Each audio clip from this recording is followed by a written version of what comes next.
అది sir Lokesh diplomacy bus మస్కాపై చొరవ వరుస మీటింగులు నాయకత్వ స్వీకారానికి అంటూ ప్రచారం. లోకేష్ డిప్లొమసీ అంటే ఆయన నేను నిన్న మొన్న విజయవాడలో కూడా ఉన్నాను, వరుసగా తెలుగుదేశం పార్టీ ఎంపీలు ఎమ్మెల్యేలు ప్రజాప్రతినిధులను సకుటుంబంగా కలుసుకుంటున్నారు. వాళ్ళ దగ్గర వాళ్ళ నియోజకవర్గానికి సంబంధించి వచ్చిన నివేదిక వాళ్ళకిచ్చి వాళ్ళ ఫీడ్బ్యాక్ తీసుకొని ఇదంతా చేసుకుంటున్నారు. వెళ్లే ముందు చెల్లెమ్మలకు మంగళగిరి పట్టుచీర ఇచ్చి మరీ పంపిస్తూ ఉన్నారు. లోకేష్ ఒక విధంగా రీచ్ అవుట్ అవుతున్నారు. వాళ్ళందరికీ స్వయంగా ఆత్మీయ కలయిక, ఆత్మీయ సమావేశం అని ఇట్లాంటి వీటికి పేరు పెట్టారు. నిజంగా చెప్పాలంటే ముఖ్యమంత్రి పార్టీ అధినేత ఉండగానే లోకేష్కి బాధ్యత అప్పగించడం అనేది తెలుగుదేశంలో కీలకమైన సంకేతం ఇది. అలాగే వెళ్ళిన వాళ్ళతో ఆయన ముఖాముఖి కలవడం ద్వారా వాళ్ళతో ఇంటరాక్షన్, వాళ్ళతో కెమిస్ట్రీ పెంచుకోవటము. మూడవది మనం సినిమాల్లో చూస్తాం కదా, వరుస సమావేశాల తర్వాత నేరుగా ఆ తర్వాత ప్రమాణ స్వీకారం ఏదో జరుగుతుంది.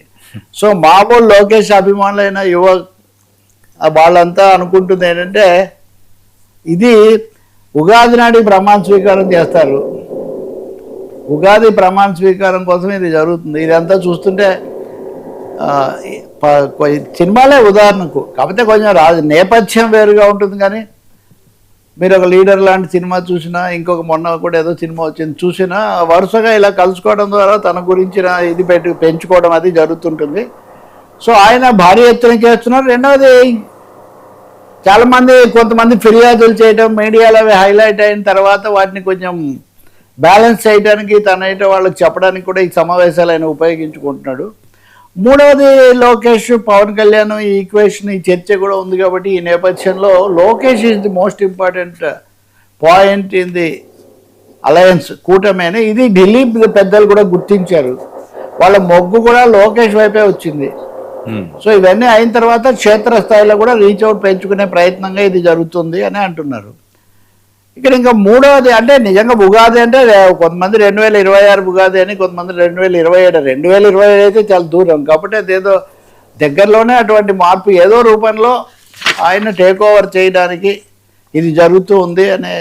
అంటే ఈ టైంలో తను హ్యాండిల్ చేయగలడండి.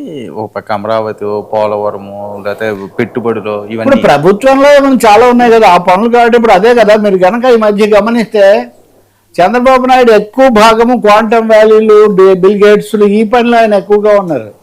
ప్రత్యక్షమైనదేమో నారాయణ, లేకపోతే లోకేష్, ఇంకా క్షేత్రస్థాయికి లేదు పవన్ కళ్యాణ్ అది ఇది చేస్తున్నారు. చేయగలరా అంటే పార్టీ యంత్రాంగం అంతటితో చేయటమే.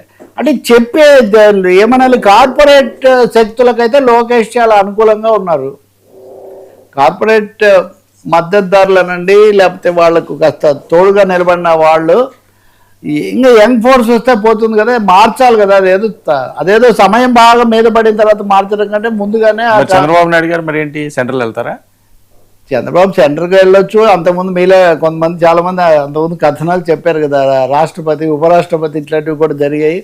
ఏదైనా చేయొచ్చు. కానీ ఆయనకు చుట్టుపక్కల తన స్వజనంలో కూడా ఈ మార్పు ఎంతకాలం లేట్ ఇలాగ అయిపోతుంటే అది ఇప్పుడు ఉదాహరణ కేటీఆర్ను కూడా త్వరలో చేయలేదు. కేసీఆర్ అంతా సిద్ధమైనప్పటికీ కూడా ఇక్కడ జరిగిన పొరపాటు అక్కడ జరగకూడదు అనే వాళ్ళు కొంతమంది. ఇంకోటేమో బీజేపీ రాజకీయాలు ఎత్తుగడలు చాలా ఎక్కువగా ఉంటాయి కాబట్టి అని. మూడోది వర్మ, గతంలో కూడా నేను చెప్పాను, అమిత్ షా మోడీలకు ఒక పెద్ద స్ట్రాటజీ ఏమంటే చాలా రాష్ట్రాల్లో వాళ్ళు యువ నాయకులతో లింక్ ఎక్కువ పెట్టుకుంటారు. తండ్రుల కంటే లేకపోతే పెద్దవాళ్ళ కంటే యువ నాయకులతో పెట్టుకొని వాళ్ళ ద్వారా తమ కొత్త డైనమిక్స్, కొత్త పాలిటిక్స్ వాళ్ళ ద్వారా అమలు జరుపుతారు. మీరు చూస్తే కనుక ఇటీవల కాలంలో లోకేష్ చాలాసార్లు అన్ఎక్స్పెక్టెడ్గా వెళ్ళిన తర్వాత తెలిసినవి కూడా చాలా ఉన్నాయి. అదే ఒక్కసారి పవన్ కళ్యాణ్ వెళ్ళొచ్చారు. కానీ అందువల్ల హాట్ లైన్ లోకేష్తోనే ఇప్పుడు నడుస్తుంది. సంఘ పరివారం అనండి, బీజేపీ అనండి, మోదీ అనండి, హాట్ లైన్ ఖచ్చితంగా వీళ్ళతోనే ఉంది. వాళ్ళు కూడా నెమ్మదిగా ఈ రకరకాల కారణాల వల్ల లోకేష్ వైపు మొగ్గారు. అందుకని అన్ని సెట్ చేసుకునే ప్రయత్నం జరుగుతుంది. ఇది ఒక యువరాజ్యాభిషేకానికి సాగుతున్న సన్నాహమే అనేది అయితే ఇంక బలమైన అభిప్రాయం.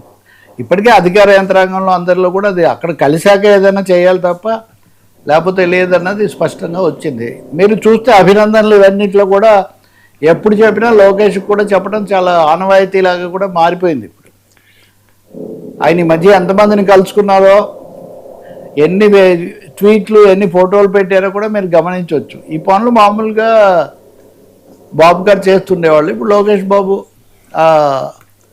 ఇదేంది, ఈ మధ్య ఒకరెవరో ట్వీట్ పెట్టారట, అబ్బా కొడుకులు అని అన్నారు. అబ్బా కొడుకులు అన్నందుకు కేసు కూడా పెట్టారు. ఈ అబ్బా కొడుకులు అనే ప్రయోగం సరిగ్గా సరైంది కాదని. నిజానికి తెలుగులో తండ్రి కొడుకులు అబ్బా కొడుకులు అని అంటూనే ఉంటారు. అంటే ఆ ఫోకస్ అంతగా అక్కడ పెరిగినటువంటి పరిస్థితి కనిపిస్తుంది అనమాట.